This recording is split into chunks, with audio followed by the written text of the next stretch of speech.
Assalamualaikum warahmatullahi wabarakatuh.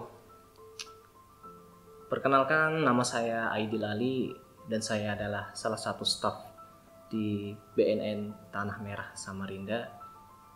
Dan saya ditempatkan di pembina jasmani dan mental, di mana divisi tentang memberikan terapi tentang masalah keagamaan bagi klien pecandu narkotika di Balai Rehabilitasi BNN Tanah Merah Samarinda. Para pemirsa yang sama-sama dirahmati Allah Subhanahu wa taala. Kita tahu orang tua adalah sebuah anugerah yang diberikan oleh Allah Subhanahu wa taala. Bakti anak kepada kedua orang tua itu menjadi kunci sebuah kesuksesan anak tersebut selama hidup di dunia. Mengapa? Karena begitu Allah Ta'ala muliakan ibu bapak kita. Ridullah fi ridho walidayh, suhtullah fi suhti walidayh. Ridhonya Allah itu terletak kepada ridhonya kedua orang tua, serta murkanya Allah Ta'ala terletak kepada murka kedua orang tua.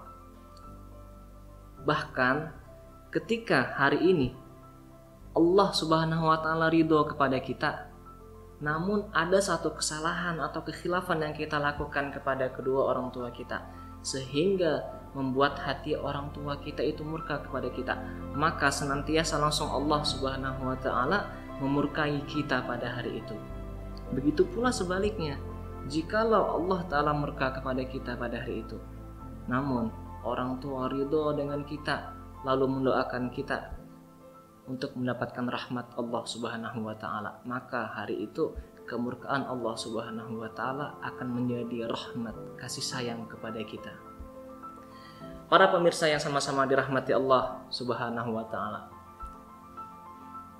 Mengingat tentang kisah orang tua, berbaktinya seorang anak kepada orang tua, ada sebuah riwayat yang diriwayatkan dalam kitab Durratun Nasihin tentang kisah Alqamah. Alqamah adalah seorang sahabat Rasulullah SAW. Alqamah seorang yang alim, abid, rajin ibadah, rajin membaca Quran, rajin sholat.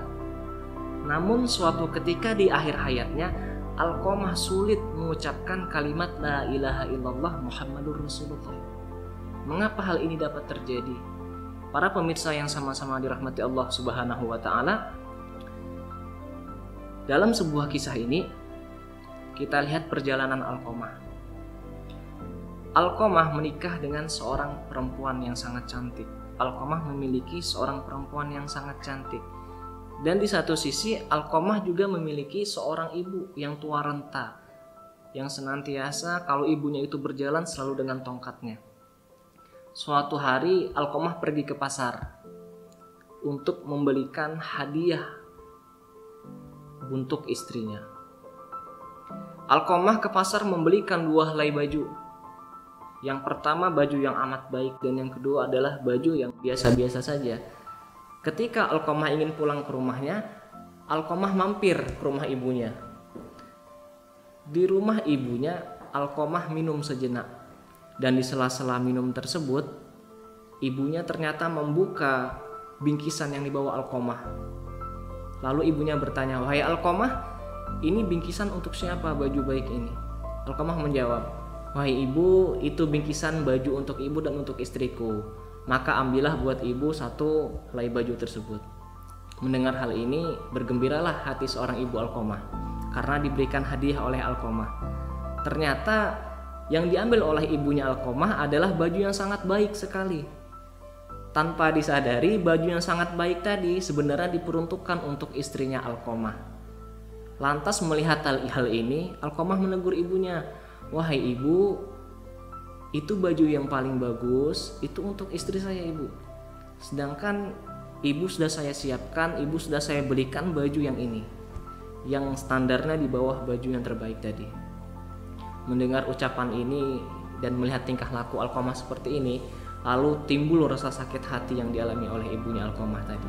Sehingga ibu Alqamah tadi berdoa, "Ya Allah, jangan kau matikan Alqamah sebelum ia merasakan sakaratul maut yang sangat dahsyat." Singkat cerita, Hari demi hari, bulan demi bulan, tahun demi tahun sudah terlewati hingga akhirnya masa ajal Alqamah ini telah tiba. Di akhir hayat, Alqamah yang hidupnya rajin beribadah tadi tidak bisa mengucapkan kalimat la ilaha illallah Muhammadur Rasulullah. Melihat peristiwa ini, istri Alqamah pergi menemui Rasulullah SAW menceritakan tentang keadaan Alqamah di hari itu. Mendengar hal ini, lantas Rasulullah menyuruh sahabat Bilal untuk melihat kondisi Alqamah.